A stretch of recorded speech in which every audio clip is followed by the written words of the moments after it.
Hello, America. I was writing on the board here, prepare, and then I decided, no, it shouldn't be prepare. Call 911, because you are being robbed. You're being robbed. And there's an incredible game going on of Watch the Other Hand.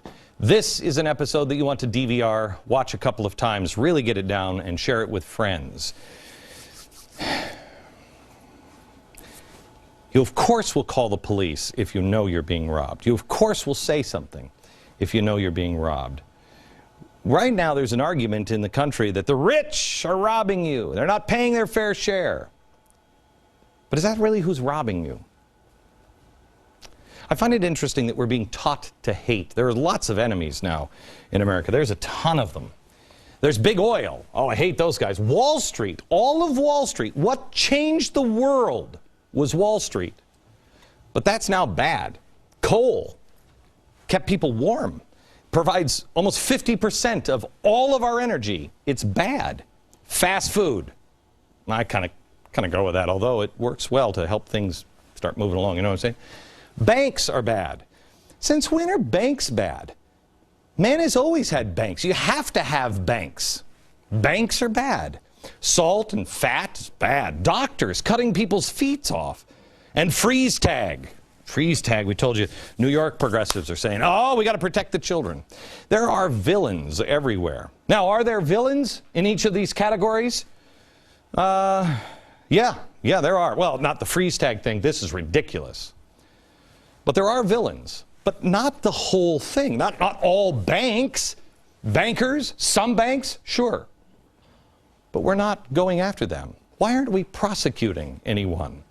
If there's so much corruption happening, shouldn't it be easy to start prosecuting corporations and individuals that are causing the problems that we're having?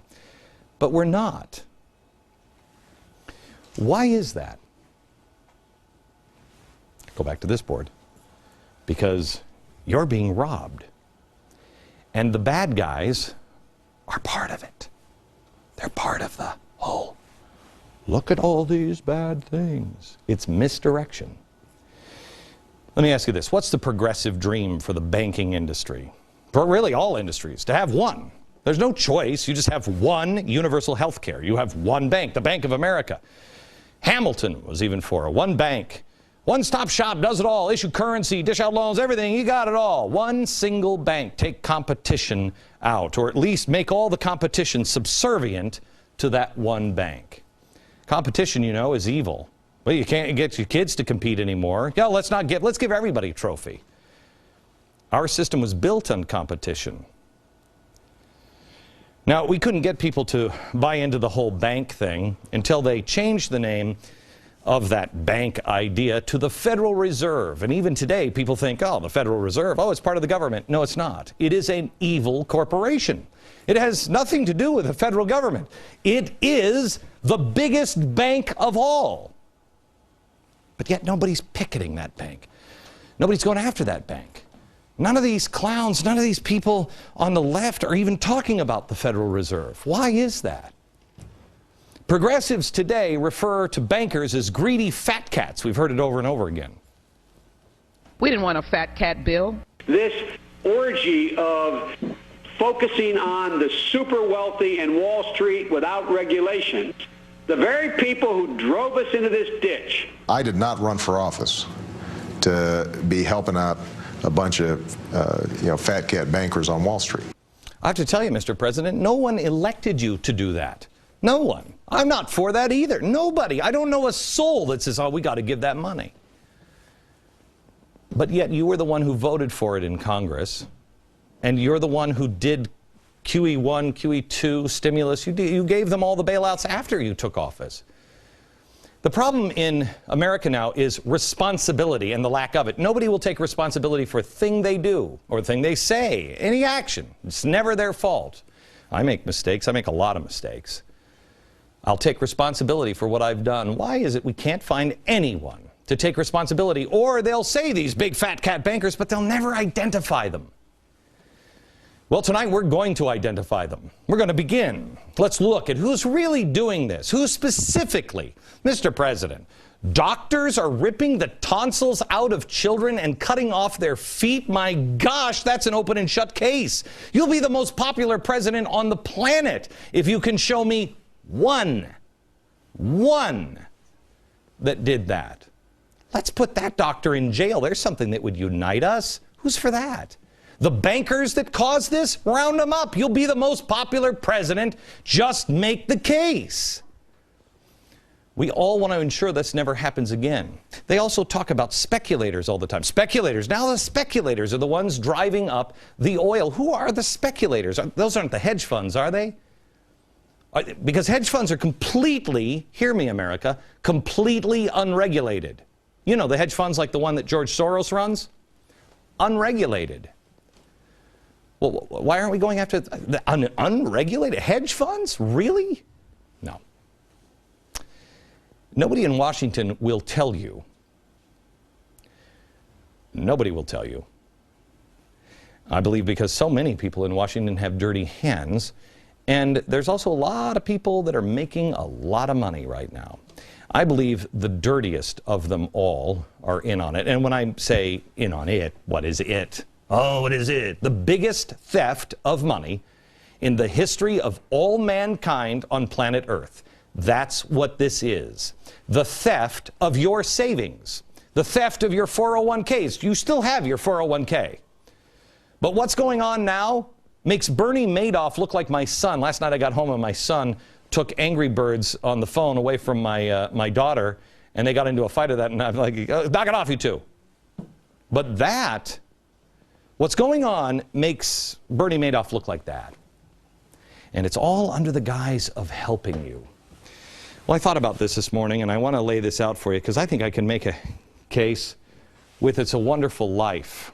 What was the problem? The problem was there was a run on the bank. You remember the movie, It's a Wonderful Life? You have Mr. Potter in It's a Wonderful Life. He wants the power and control of what? The old building and loan. So the problem was there was a run on the bank that could lead to a depression, which it was the depression. The solution was Potter would bail everybody out. Solution 2, understand what Potter really wanted. So here's Mr. Potter, the evil banker.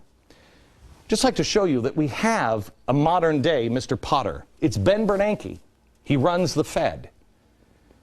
There's a run on the bank. Mr. Potter wants to help. There's a run on the bank. There's a collapse of the system. Mr. Bernanke wants to help. He's willing to bail the building and loan out. He's willing to bail the U.S. banks out. The town folks lose money because of his help. Citizens, you, lose money because of his help. The goal, control of the town. You'll have to figure out what Ben Bernanke's goal is. People panicked. They panicked. They said they're not going to get their money. So there was Mr. Potter, if you remember, offering 50 cents on the dollar. Did you get your money? No. Well, I did. Old man Potter will pay 50 cents on the dollar for every share you got. 50 cents on the dollar? Yes, cash. Cash? They all turned around. Even though Potter was ripping people off. He was collapsing the building and loan for his gain. And yet he was hailed by many in town as the hero, saving the day. There's a lot of, you should watch the show over again because you can identify everybody in America today. For instance, I can show you the unions. The unions right now are talking about their pensions. Who are they? They're Tom. Do you remember this character from the movie? All right, Tom, how much do you need? $242. No, Tom, just enough to tide you over until the bank reads. I'll take $242. That's what happened. There you are. Those are the people who are now saying, we're all in this together, gang. We're all in this together. So who are you? Who are you? Well, if you've been watching this show, I've been trying to tell you, take 6 please. I've been trying to get you to enlightenment, education, empowerment, and entrepreneurship. Be creative. Be enlightened. Know who you are. Know what you believe in. Education, empowerment. It's up to you. And be creative. Stick together. If we stick together, what I've been trying to say to you is we all become Mrs. Davis. Do you remember Mrs. Davis and what she did? Could I have $17.50? Bless your heart, of course you can have it. You got 50 cents?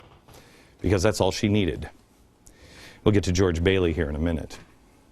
But the run on the bank, that was Potter's way of taking advantage of and control of the town and destroy anybody who was in competition. Well, quite honestly, Mr. Potter did that. Mr. Bernanke did the same thing. It was TARP. It was stimulus. It was QE1, QE2. Do you remember the claims? TARP. We have to abandon the free market system in order to save it. That was George W. Bush. Because the Fed told him, you have to abandon it to save it. There's not going to be any money left. Stimulus, if we didn't have stimulus, Barack Obama said, there'd be another Great Depression. QE1, QE2, keeping all of America afloat. Well, who got the money from TARP and QE1 and QE2? Who got all that money? Banks. The banks did. Mr. Potter gets the money. Mr. Potter gets the money. QE, quantitative easing, that's just a fancy word for saying, well, we have the printing press, just print more. Well, who gets that money? Let me show you a quote I showed you yesterday from the Huffington Post. The potential for further extraordinary official assistance to large players in the U.S. financial sector poses a negative risk to the government's credit rating. Hold this here. Large players in the U.S. financial sector. Remember, George Bailey, he's a small player. He's the large player. The savings and loans, the small mom and pop banks around the country now, those are the small players. Large financial institutions are going to get more money. Potter wins. The definition of insanity is doing the same thing over and over again and expecting different results. Our government keeps bailing the banks out over and over, and it's not working. So that leads you to this question. If you know anything about critical thinking, you've got to go, wait a minute, why are they doing it? Well, they're A, incredibly stupid, B, they're insane, or somebody's making money and they're in on it. I contend the greatest threat, the greatest theft in history is happening right now, and they are in on it. And it has been led by Mr. Potter, the Federal Reserve. Let's look at a couple of things here. Because we know they're not crazy, we know they're not insane, right? Because all the top Harvard minds, we got the pipe, all the Harvard minds are in on this one. So it can't be that they're crazy, they're insane, or they're just too stupid. But even a dummy like me can read a chart. Let me show you how the dollar performed. Here's the dollar, declining U.S. dollar. Now, I want to show you in comparison how oil has performed. Watch this.